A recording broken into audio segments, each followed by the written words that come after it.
স্বাধীনতার মহান ঘোষক এবং শুধু স্বাধীনতার ঘোষকই নয়, উনি রণাঙ্গনে যুদ্ধ করেছেন, যুদ্ধ করে দেশটাকে স্বাধীন করেছেন।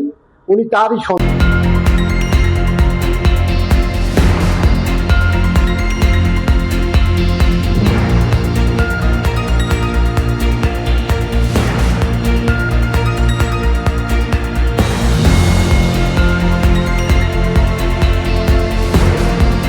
ঢাকা এডিশন 24 ভোরের ময়দান অনুষ্ঠানের আজকের অতিথি যে সাবেক ছাত্র নেতা, যুব নেতা, বর্তমান গুলশান থানা বিএনপির যুগ্ম আহ্বায়ক সিদ্দিকুর রহমান সিদ্দিক বিশ্বাস। আপনাকে ধন্যবাদ আমাদের অনুষ্ঠান।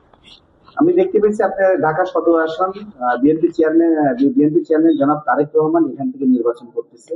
এখানে আপনি রাত দিন পরিশ্রম এখানে করতেছেন। এখানে নির্বাচনে আপনি হাওয়াটা কেমন দেখতেছেন? ধন্যবাদ আপনাকে। আমি এখানে আজ দীর্ঘদিন এখানে ক্যাম্পিং করতেছি, গণসংযোগ করছি। আমি গতকালকেও করেছি, গত পরশু দিন করেছি, আজকেও সুবস্ত টাওয়ারে গণসংযোগ করলাম।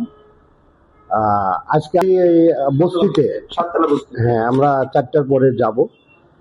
তবে আলহামদুলিল্লাহ, ইনশাল্লাহ আমরা 100% আশাবাদী। যেহেতু আমাদের প্রিয় নেতা, উনি স্বাধীনতার মহান ঘোষক এবং শুধু স্বাধীনতার ঘোষকই নয়, উনি রণাঙ্গনে যুদ্ধ করেছেন, যুদ্ধ করে দেশটাকে স্বাধীন করেছেন। উনি তারই সন্তান। উনি দেশনেত্রী, আপসীন দেশনেত্রী, আমাদের মমতাময়ী মা, উনি তার সন্তান।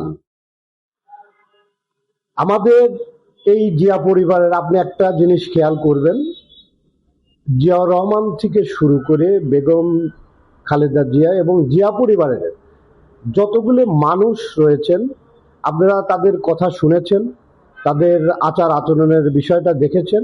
বাংলাদেশের অনেক রাজনৈতিক দল রয়েছে, তাদের কথা এবং আমাদের প্রিয় লিডার যিনি গত 25 তারিখে বাংলাদেশে এসেছেন, উনি এই যে স্বৈরাচার হাসিনা যে নির্যাতনের শিকারে উনি দেশের বাইরে থেকেছেন, এই বিষয়টা আপনারা সাংবাদিকরা জানেন। উনি কোন পরিবেশে, কোন অবস্থাতে দেশের বাইরে থেকেছেন। উনি দেশের বাইরে থাকলেও বাংলাদেশের মানুষের সাথে, বাংলাদেশের বিষয় নিয়ে প্রতিটা মুহূর্ত উনি এই বাংলাদেশের লোকজনের সাথে সুসম্পর্ক রেখেছেন, যোগাযোগ রেখেছেন।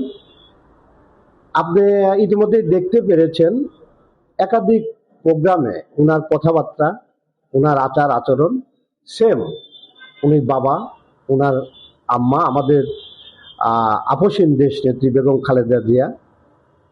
তার আসলে এগুলি কি বলবো, এগুলো পারিবারিক শিক্ষা। এবং ঢাকা 17 আসনের দিকে কিন্তু সারা বাংলাদেশের মানুষ তাকিয়ে আছে। হ্যাঁ, আমি সেই কথাটাই আমি বলতে চাই যে সেই মানুষ, আমি এই ক্যাম্পিং এই মানুষদের সাথে কথা বলতে গিয়ে আমি গত পরশু দিনকে দুটা ওই আজাদ মসজিদের পাশে চায়ের দোকান আছে, একজন মহিলা, একজন রিক্সা চালক, আমার বন্ধু শরীফুল ইসলাম শাওন, কৃষক দলের সেন্ট্রাল নেতা, উনি আমার সাথে ছিলেন। আমি ওই রিক্সাওয়ালার এবং ওই চার দোকানদার ওই মহিলা খালাকে আমি ভোটের জন্য, আমাদের চেয়ারম্যানের ভোটের জন্য বললাম। আমার ওই রিক্সাওয়ালা আমার কাছে এসে আমার বুকের সাথে বুক লাগিয়ে বলল যে ভাইয়া, আমরা তারেক সাহেবকে ভোট দেব। উনি এত ভালো, উনি এত সুন্দর কথা বলে, উনি দেশের জন্যই এত সুন্দর চিন্তা ভাবনা ওনার মধ্যে। আমার বাড়িতে 10টা ভোট আছে, আমরা 10টা ভোটই আমার ফ্যামিলির সাথে কথা হয়েছে, আমরা ধানের শীষ এবং আমাদের এই প্রিয় মানুষটাকে দেব, জনাব তারেক রহমানকে দিব। এবং আপনাকে আমরা দেখছি, আমরা যখনই রিপোর্ট করতে কোথাও যাই, কয়েক বস্তি, বনানী, তারপরে আজাদ মসজিদ, আপনাকে দেখে যে সব অনেক পরিশ্রম করতেছে এই সদর আসনের জন্য। এটা আমার আসলে দায়িত্ব, কারণ আমি একটা দায়িত্বে আছি। আমি ছাত্র নেতা ছিলাম, আমি যুব নেতা ছিলাম, আমি একাধিকবার মামলা হামলার শিকার হয়েছি শেখ হাসিনার এই আমলে। আমি আসলে এই রাজনীতিটা আমার একদম রক্তের সাথে মিশে গেছে। আমার এই রাজনীতি, আমার সামনে বিপদ হবে, আমার কি হবে, এই চিন্তা আমি ছোটবেলার থেকেই করি নাই। আমি সামনের দিকে আগানোর চেষ্টা করছি। যেহেতু আমার এখানে আমার সৌভাগ্য, আমি যে আমার প্রিয় লিডার, যাকে আমি আমার মনে প্রাণে আমার বুকে ধারণ করে রাখি, সেই নেতার জন্য ভোট জনগণের কাছে চেতে পারছি। যা লিডারের জন্য আমি এই কষ্টটা করছি, আসলে কষ্ট না, এটা আমার আনন্দ লাগছে, নৈতিক দায়িত্ব। এবং আমার খুব ভালো লাগছে যে আমি আমার লিডারের জন্যই মানুষের দ্বারে দ্বারে যাচ্ছি এবং মানুষ ব্যাপকভাবে সাড়া দিচ্ছে। যে আমরা জীবনে অনেক মানুষ দেখেছি, জিয়াউর রহমান এবং বেগম খালেদা জিয়ার সন্তান, তাদের চাইতে তার মানে এত ভাষা, ল্যাঙ্গুয়েজগুলো এত সুন্দর ব্যবহার, এত আচরণ, সুন্দর আচরণ। এবং আপনি ইতিমধ্যে কয়েকদিন আগে দেখেছেন আপনাদের মাধ্যমে, আপনারা যেহেতু সেই রিপোর্টটাও করেছেন, রিক্সা শ্রমিকদের সাথে উনি দেখা করছেন, মত বিনিময় করেছেন। আপনি খেয়াল করতে পেরেছেন যে উনি নিজের আসন থেকে উঠে গিয়ে তাদের সাথে মোলাকাত করেছেন, তাদের সাথে হ্যান্ডশিপ করেছেন। এই যে একটা মানে কখনো এইগুলো অন্য কোনো রাষ্ট্রপ্রধানের কিন্তু দেখেন নাই। এইটা ছিল আমাদের জাতীয়তাবাদী দলের প্রতিষ্ঠাতা চেয়ারম্যান শহীদ রাষ্ট্রপতি। আমি তখন ছোট ছিলাম, আমি দেখেছি উনি আমাদের পাবনাতে গিয়েছিলেন। আমি তখন সিক্সে পড়ি, হয়তো 7-এ 6-এই পড়ি, 3-4-এ 5-এ পড়ি, এইরকম 3-4-এ এরকম হয়তো আমি পড়ি। আমি শুনেছি যে আমরা স্কুল থেকে শুনলাম যে বাংলাদেশের প্রেসিডেন্ট জিয়াউর রহমান পাবনাতে আসছে, বাই রোডে। পাবনা সার্কিট হাউস থেকে আমার দেশের বাড়ি সুজানগরে। তা আমরা শুনলাম যে উনি পাবনা রোড থেকে বাই রোডে আসছে। আমরা আগায় গেলাম, আমরা মেলা ছেলে পেলে গেলাম তাকে দেখার জন্য এক নজর। তা আমার একদম স্পষ্ট মনে আছে, উনি গাড়ি থামিয়ে মাঠে কৃষকরা ধান কাটতেছিল, উনি একা একা ওই কৃষক মাঠে নেমে গেছে, নেমে ওই কৃষকদের সাথে কুশল বিনিময় করছে, কথা বলছে, ধান কেমন ফলন হচ্ছে। আমরা স্পষ্ট, আমি স্পষ্ট কথাগুলো এবং নিজের চোখে দেখা। তারপরে আসার সময় দুই কৃষক দুইজন তার বুকের সাথে, এই যে ভালোবাসা, এই যে তার যে মানে মানুষের প্রতি যে কে কৃষক কে জেলে, এইটা তার মধ্যে ছিল না। ঠিক সেই রকমই আমাদের প্রিয় লিডার জনাব, আমাদের দলের চেয়ারম্যান জনাব তারেক রহমানের আপনারা দেখেছেন যে ঠিক একই অবস্থায়। আমি যতটুকু আমি প্রতিদিন যে মানুষের দ্বারে দ্বারে যাচ্ছি, ইনশাল্লাহ কেউ বলল না যে আমরা তাকে ভোট দিব না। এবং খুব আন্তরিকের সাথে যে আমরা সৌভাগ্যবান যে আমরা তারেক রহমান স্যারকে আমরা ভোট দিতে পারবো, এটা আমাদের সৌভাগ্য। এটা ধন্যবাদ। আমার আরেকটা প্রশ্ন, আমরা দেখতে পেয়েছি স্বৈরাচার ফ্যাসিস্ট শেখ হাসিনাকে মানুষ সালাম করছে। আমরা দেখতে পারলাম যে বিএনপির চেয়ারম্যান জনাব তারেক রহমান চেয়ারে বসে আছে, ফখরুল সাহেব যাচ্ছে তাকে দাঁড়ায় তাকে সম্মান দিচ্ছে। এইটা ধন্যবাদ আপনাকে। এইটা আমি এই কথাটা বলতে চেয়েছিলাম যে আপনি দেখেছেন একটা দলের চেয়ারম্যান,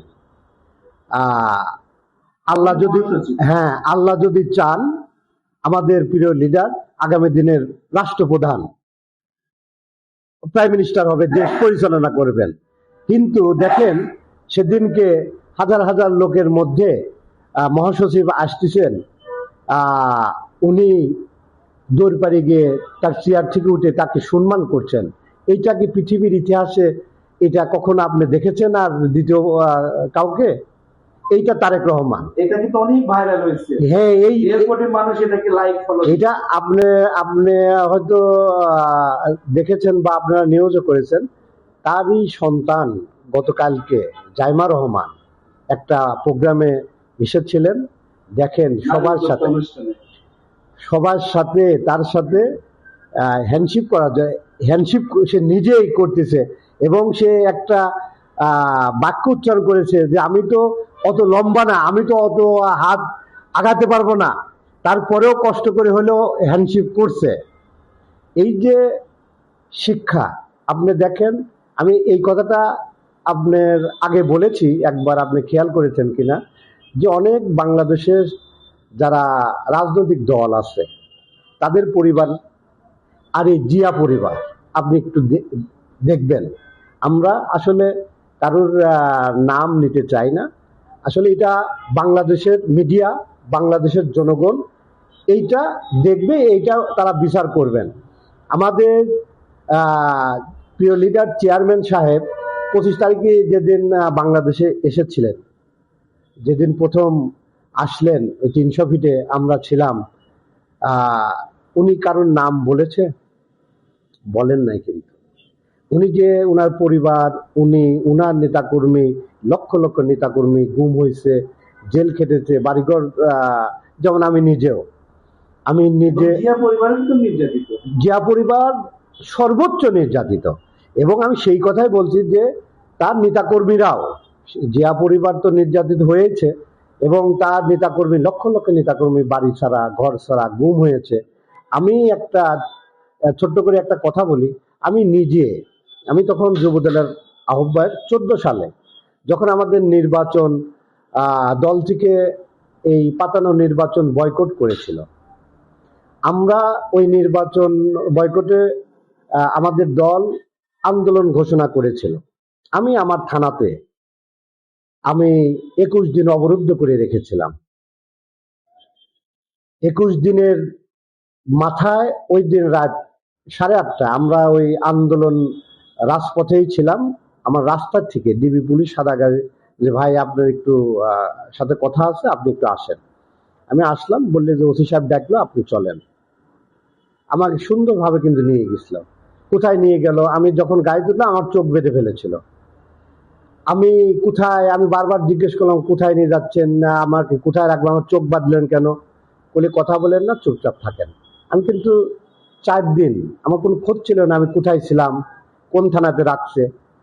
আমি জানতাম যে আমার কিন্তু কোনো জায়গা মানে নিউজটা পৌঁছানোর মতো আমার স্কোপ ছিল না। পরে আল্লাহর অশেষ রহমতে আমার অনেক ভয় টয় দেখাচ্ছে, অনেক মেরে ফেলা দেওয়ার করছে। তারপরেও আমি আল্লাহর উপর ভরসা রেখে আমি একটা কথাই বলেছি, আমরা যোদ্ধা, আমরা জিয়ার সৈনিক, আমাদের মেরে ফেলতে পারবেন, কিন্তু আমরা কখনোই এই আদর্শ থেকে আমাদের দূরে সরে রাখতে পারবেন না। আমার অনেক লোভ দেখাচ্ছে, অনেক করছে, আমি কিন্তু সেই পথে যাইনি। কারণ আমরা জিয়ার আদর্শ সৈনিক, আমরা জিয়ার আদর্শ বুকে ধারণ করে রাজনীতি করি এবং আগামী 12 তারিখের নির্বাচনে আমার প্রিয় লিডারের বিপুল ভোটের ব্যবধানে আমরা জয়যুক্ত করব। এটা আমাদের দায়িত্ব এবং এটা আমাদের ইচ্ছা। 22 তারিখে আপনারা মাঠে নিয়ে একদম নেমে পড়বে? জি জি। ঠিক আছে, আপনি কি ঢাকা সদরেতেই দায়িত্ব কাজ করবেন না ঢাকার বাইরে? না না, আমার দায়িত্বই এই 17 আসন। এখানে আমার অবশ্য প্রচার কমিটিতে নাম রাখছে। আমি কিন্তু এই প্রচার কমিটি, আমি কালকে বলেছি ভাই আমি 17 আসনের বাইরে যেতে পারবো না। আমাদের নাজিমউদ্দিন আলম ভাই, আমার প্রচার কমিটি সালাম ভাই আছে, আমার ডোনার স্যার আছে, আমাকে বলছে। হ্যাঁ, আমি আসলে 17 আসনের আমি আপনি শুনে খুশি হবেন, কালকে আমার আহ্বায়ক SM মামুন ভাই, আমাদের সিনিয়র যুগ্ম আহ্বায়ক শাহজাহান ভাই, আমরা একসাথে আমাদের 2 নম্বরে আমরা নির্বাচনী অফিস করেছি। কালকে আমরা ওই অফিসে অনেক লোক, গত রাতে অনেক আমরা ওই সাইডটা কালকে কাজ করার পরে আমরা অফিসের সামনে বসেছিলাম। সেই নিউজও আপনি হয়তো দেখেছেন। তো আর আরেকটা কথা আমি বলতে চাই ছোট্ট করে, সেটা যদি আমি যেটা বাস্তবতাটা, বাংলাদেশের মানুষ এই ধোঁকাবাজদের পাল্লায় আর পড়বে না। ধোঁকাবাজটাকে এই যে যারা এই জামাতের টিকিট বিক্রি করতেছে, আমার যেটা না আমি সেটা কখনো দিতে পারবো? টিকিট বিক্রি হ্যাঁ, আমার যেটা না, যেটা আমার না সেটাকে আমি দিতে পারবো? না না, ওইটা কার? ওইটার মালিক কিন্তু উপরে আল্লাহ। উপরে আল্লাহ। এই যে মুনাফিক, এই মুনাফিকরা দেখেন এই 1971 সালে এই দেশের বিরোধিতা করছে। আমি ছোটবেলা থেকে স্লোগান দিতাম, গোলাম আজম আব্বাস খান ফিরে যাও পাকিস্তান। আমি এই যে ছোটবেলা থেকে এই জামাতের প্রতি আমি দেখেছি, আমি খুব ছোটবেলা থেকে জামাতের আচার আচরণ দেখেছি। আপনার এই যে জামাতের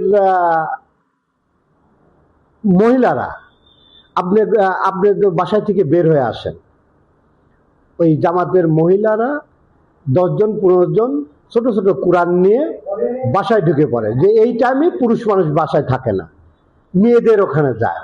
মেয়েরা কিন্তু খুব ধর্মভীরু, ধর্ম এবং কিন্তু ভয় পায়। আপনি দেখেছেন ওই কোনো জালসায় গেলে মহিলারা ওই হুজুর ওয়াজ করে, এমন ভয় পেয়ে হুজুর ওই বেহেশতের কথা বলে, ভয় পেয়ে নাকের ফুল পর্যন্ত কিন্তু খুলে দিয়ে আসে, যা বেহেশতে চলে যাবে।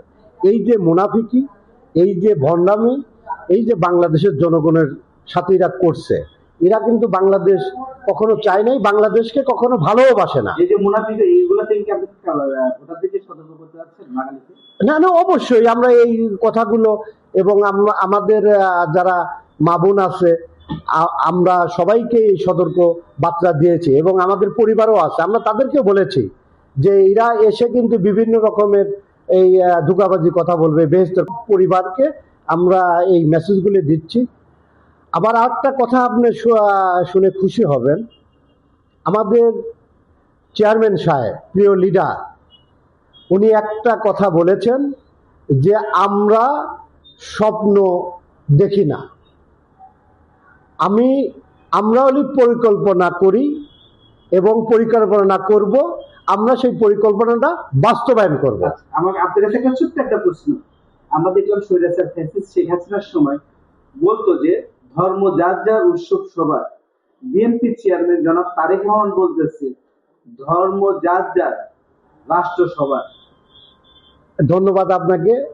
কারণ হলো কি, এই কৌশল কি জামাত করতেছে নাকি? এই জামাত কিন্তু এই কাজগুলি করতেছে না। জামাতে আপনার এই যে আবার একটা বোকামি আর একটা ধোঁকাবাজি, এই কথার পর মেসেজ করে ওই যে চরমনাই পীর সাহেব, হ্যাঁ, যিনিরা আওয়ামী লীগের 17 বছর আওয়ামী লীগের আঁচলের নিচে ছিল, ওই বরিশালে ওই সিটি নির্বাচনে ওই ঘুষি মারি তার দাঁত ভাঙিয়ে ফেলার পর আওয়ামী লীগের এগেনিস্টে লেগে গেল। আমি আপনাদের মনে আছে কিনা আমি জানি না, একটা উনি কিন্তু মঞ্চে দাঁড়িয়ে একটা কথা বলেছিলেন যে এই জামাত একটা মুনাফিক, একটা মিথ্যাবাদী দল। জামাত যেখানে যেখানে গেছে সেখানে সে ইসলাম ধ্বংস হয়েছে, কিন্তু এটা বলছে। এবং তার কিছুদিন পরে আমরা কি দেখলাম, জামাতের সাথে জোট। এই যে ধর্ম ব্যবসায়ীরা, হ্যাঁ, জোট ভেঙেও গেছে।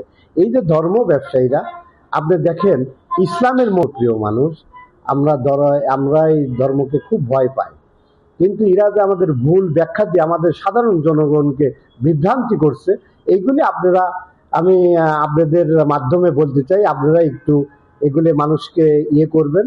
এটা আপনাদের প্রতি আমাদের একটা থাকবে। এবং আমাদের চেয়ারম্যান সাহেব আপনাদের সাংবাদিকদের নিয়ে যে একটা প্রোগ্রাম করেছেন, আপনাদের ক্যামেরাম্যানদের সাথেও উনি তার আসন থেকে উঠে গিয়ে হ্যান্ডশিপ করছে, এই যে কুশল বিনিময় করছে। আসলে আমরা গর্ববোধ করি, আমরা সত্যি বাংলাদেশে এমন প্রিয় লিডার অন্য অন্য দেশে আছে কিনা আমি জানি না। আমার পরিচয়টা, আমি সিদ্দিক বিশ্বাস, আমি গুলশান থানা বিএনপির যুগ্ম আহ্বায়ক, আমি সাবেক ছাত্রনেতা, সাবেক যুব নেতা।